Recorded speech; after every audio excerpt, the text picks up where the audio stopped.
Last Friday, Zack Snyder and Netflix dropped the brand new movie Army of Thieves, which is a prequel to the Army of Dead movie, which premiered over the summer.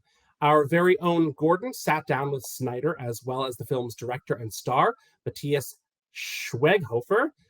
When you said I pronounced it well the other time, now it just got in my head, and I was like, I really have to do it again.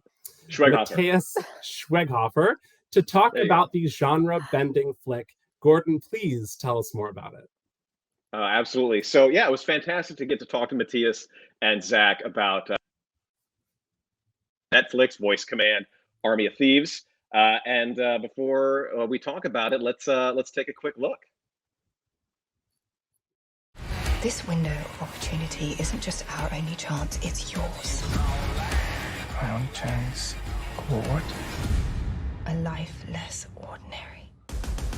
We've assembled from various sources the locations of the 3 safes. The Rheingold, the Valkyrie, the Siegfried. All of them are under the ownership of infamous billionaire Balai Tanaka. Any questions? No. Yes, many. Hundreds. I gotta tell you, I don't know how you did it, but you managed to make a safe cracking movie so sexy. I needed a cold shower after I was done watching it. Maybe that's an overshare, but you gotta tell me, what's the secret to making what's kind of a slow moving process so exhilarating? Sorry. You know, this safe comes with a shower. If you want to crack that safe, you need that shower to buy that shower and buy 2 showers, and you will receive 3 safes. So this is well, that's a compliment. All right, this is not the same shirt as I wore during the interview. It's just similar.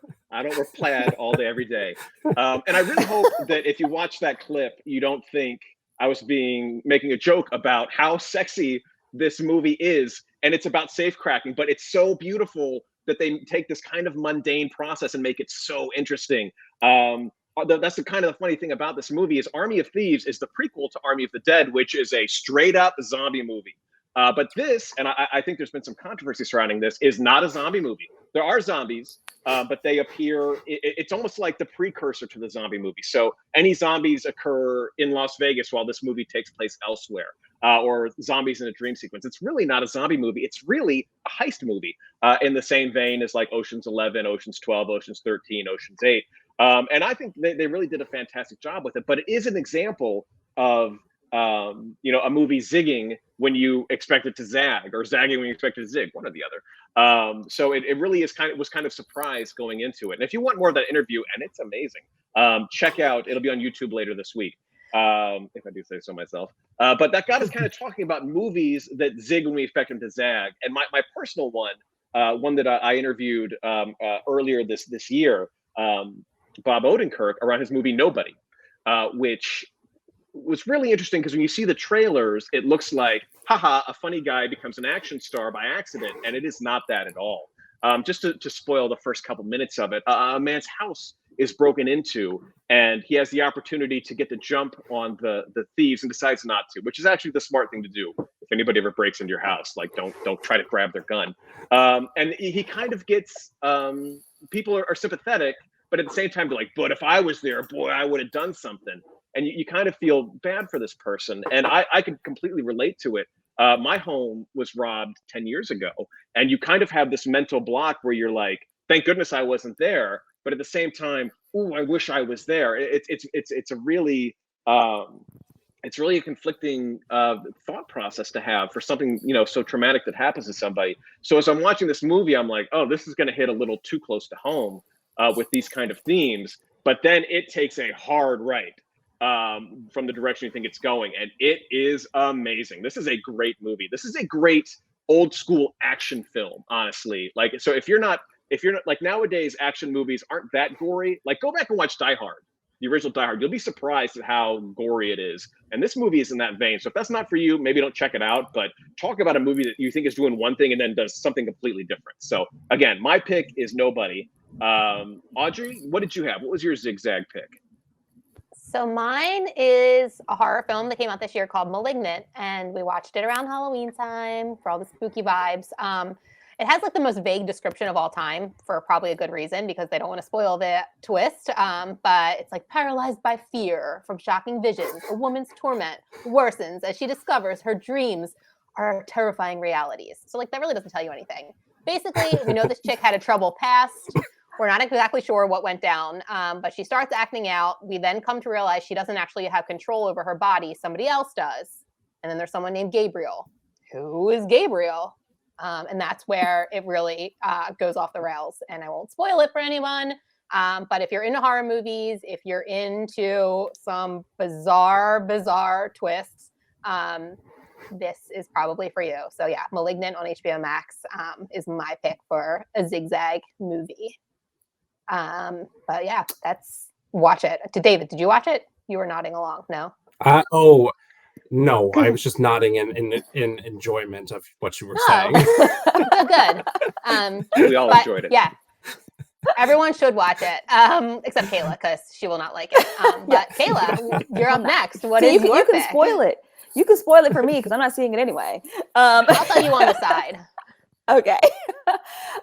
So my zigzag movie is Tenet. Guys, came out last year. And talk about trippy. I honestly was lost this entire. I don't even know what was going on.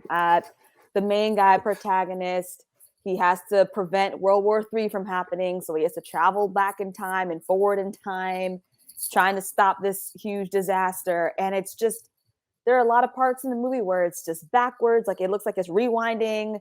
And it's just a lot. I don't know if anybody's seen it, but I just did not know. I literally had to pause the movie. I went to bed and came back the next day. I was like, maybe it's me. Maybe I'm tired.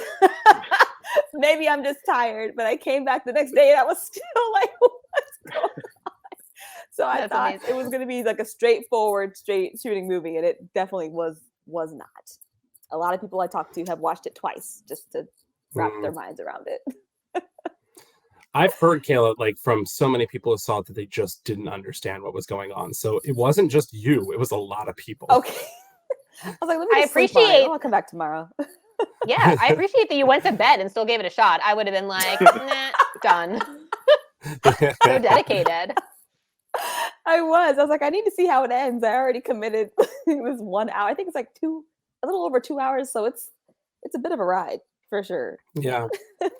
So I have a movie that I've been telling people about for a few years now, and it's nothing. No one's ever heard of it.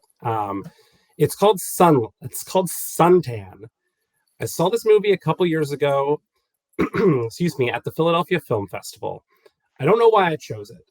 It's a Greek language film, which is something you rarely get to see in the U.S. outside of your finer art house establishments. Excuse me. I'm getting choked up just thinking about this. No, I get it. It's very emotional. The movie starts out innocently enough. A 40-something-year-old doctor named Costas arrives on a small resort island to run the local clinic. The island is boring during the off-season, and we see him sadly trudging through the holiday season, waiting for anything of interest to happen. Finally, summer rolls around, and the island is full of young people on holiday. In fact, Costas meets a young woman named Anna and her friends who invite him to the beach and include him in some of their day of sun-soaked debauchery. And then in the week that follows, Costas begins to skirt his responsibilities at the clinic while becoming more and more infatuated with Anna. But when Anna eventually rejects his advances, Suntan quickly turns into a full-blown horror movie. And it is so shocking, the turn that this takes, because it does a really great job of establishing Costas as this like sad, down on his luck, balding, overweight loser.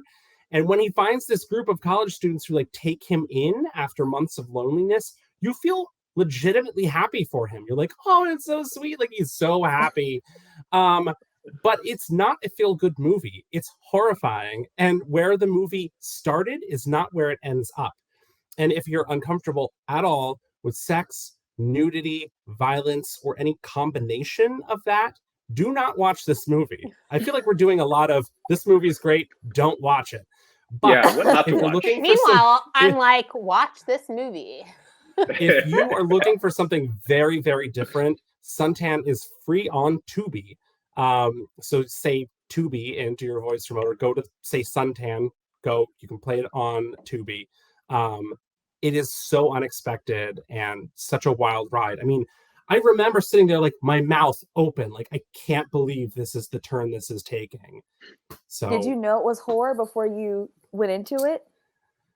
No, because it's described as like down on his luck, doctor meets young people on Resort Island. And like I said, like, wow. I mean, who hears like Greek language drama and is like, I gotta get in on that? Like, I don't know why I watched it, but I did. You're glad you did. Wild. Yeah. So that's that. And to watch Army of Thieves now on Netflix, say Army of Thieves into your voice remote and check out Gordon's full interview with Zack Snyder and Matthias Schweighöfer by saying what to watch into your remote later this week. It will be up.